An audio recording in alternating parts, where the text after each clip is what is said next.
금융사에서는 이 금융상품을 만들어서 판매를 할 텐데 정말로 이게 나한테 이익이 되느냐 그걸 판단해야 되는데 많은 경우 그렇지 않은 경우가 있어요. 예를 들어서 특히 보험상품 같은 경우에 나한테는 전혀 중요하지 않은데 잘못 판단하는 바람에 노후에 오히려 해가 되는 경우도 있죠. 그래서 제일 중요한 거는 내 전체 금융자산 중에서 몇 퍼센트가 어디에 들어가야 하는 거냐 먼저 결정을 해야 되겠죠. 예를 들어 내가 10억이 있는데 그 중에서 몇 퍼센트가 주식에 들어가야 되겠다. 50%가 주식에 되겠다. 그걸 먼저 결정을 하신 다음에 그 다음에는 이제 주식에 투자하는 게 만약에 50%다. 그게 이제 5억이다 결정을 하시면 그 다음에는 어디에 투자하는 게 좋을까? 한국 주식에 투자하는 게 좋을까? 미국 주식에 투자하는 거 좋을까? 이제 그걸 결정해야 되고요. 근데 요새는 상품이 너무 쉽게 돼 있어요. 특히 ETF라는 상품이 많죠. ETF라는 거는 제일 간단하게 오늘 당장 살 수가 있는 거예요. 핸드폰으로 사. 그래서 한국에 투자하고 싶다. 그럼 한국에 200개 투자하는 회사가 어딜까? 코스피 200이라는 데구나. 금융회사마다 자동영사마다 그걸 다 내놨기 때문에 그거부터 시작해야 되겠구나 하는데 이제 혼란스러운 거는 같은 ETF 중에서도 뭐 레버리지라는 말이 있고요. 또 인버스란 말이 있고 굉장히 복잡해요. 근데 그거 다 따질 필요 없고 다 이해할 필요도 없습니다. 그냥 가장 심플한 상품 그것부터 하셔야 되고 그 다음에 아주 미세하지만 수수료가 그 운영 수수료죠. 그게 조금 비싼 것도 있고 싼 것도 있는데 그 수수료도 좀 관찰을 하시는 거고요. 그게 하나하나 배워가는 게 그렇게 어렵지 않습니다.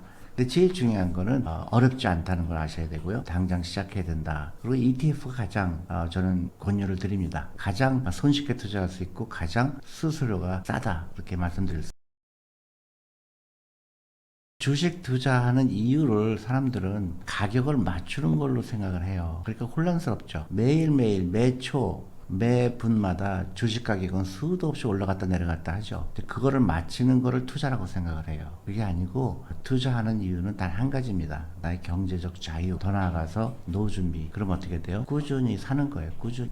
그게 가장 꾸준히 살 때 오는 게 제일 좋을까? 현재로서는 ETF가 가장 좋지 않을까 저는 개인적으로 생각하는 거고요. 혼란해 할 필요가 없어요. 가격을 맞추는 게 아니라는 철학이 중요한 겁니다. 꾸준히 모은다 생각하시는 게 제일 좋아요. 샀다 팔았다 하는 게 아니라 꾸준히 모아라. 그러면 큰 도움이 될 거다. 그렇게 말씀드리고 싶어요. 개별 종목을 해야 된다고 생각하는데 그럴 필요가 없어요. ETF가 가장 좋은 방법이고요. 개별 종목도 이제 투자하다 보면 가끔 너무 이 주식이 좋은 거예요. 너무 갖고 싶고 그런 걸 조금씩 사는 거죠. 근데 종목을 골라서 뭐 10배 되는 종목을 내가 골라서 공부를 해서 한다는 거는 투자를 전문 직업을 하지 않는 사람들은 시간도 없고 또 그럴 필요도 없어요. 그러니까 꼭 개별 종목을 투자하는 거는 그렇게 좋지가 않고 특히 세금을 깎아주는 그런 좋은 제도가 있잖아요. 원금저축 펀드 계좌를 열어서 투자한다든가 그건 굉장히 좋은 방법이거든요. 근데 거기서 ETF 고르시는 게 가장 쉽고 가장 효과적인 방법이죠.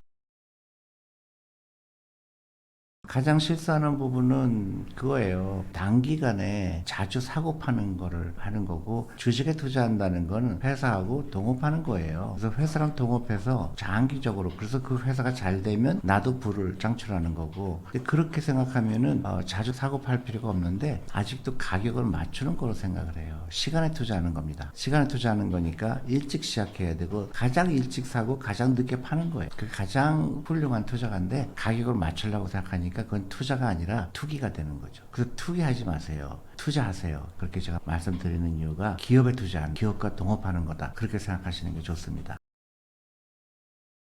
그동안 주식 투자에 대해서 혹시 부정적인 생각을 갖고 계셨다 아니면 그런 편견을 갖고 계신 분이 굉장히 많아요. 그런 편견에서 벗어나는 거를 먼저 하셔야 될 것 같고요. 반드시 주식에 투자는 하셔야 됩니다. 빨리 해야 돼요. 액션이 있어야 됩니다. 그리고 많은 분들이 잘못 생각하는 게 그렇게 생각을 해요. 공부 좀 한 다음에 해야지. 또 어떤 분들은 내가 시드머니를 1억 정도 모아서 해야지. 그거는 좋은 방법이 아니에요. 시간에 투자하는 거죠. 그러니까 누구나 성공하려면 빨리 시작하는 게 중요하죠. 그래서 액션부터 하는 거예요. 계좌 여시고 연금저축펀드 계좌 꼭 전 열으라고 합니다. 거기서 ETF 당장 오늘 10만 원어치 사세요. 50만 원어치 사십시오. 그게 가장 좋은 방법이에요. 계속 미룹니다. 나 공부한 다음에 해야지. 아니면 시드머니를 좀 만든 다음에 해야지. 그건 좋은 투자 방법. 반드시 하셔야 될 거는 당장 시작해라. 그리고 어렵지 않다. 그렇게 말씀드리고 싶어요. 저는 이제 존예 부자학교 대표를 맡고 있고요. 벌써 3년이 다가오네요. 처음에는 사람들이 이게 뭔가 그랬는데 지금은 많은 사람들이 금융교육을 하고 싶어 하시고 부자가 되고 싶어 하시는 분들이 많이 늘어나고 있고요. 대한민국이 다시 앞으로 10년, 20년을 봤을 때 어느 나라도 대한민국을 따라주지 못할 수 있는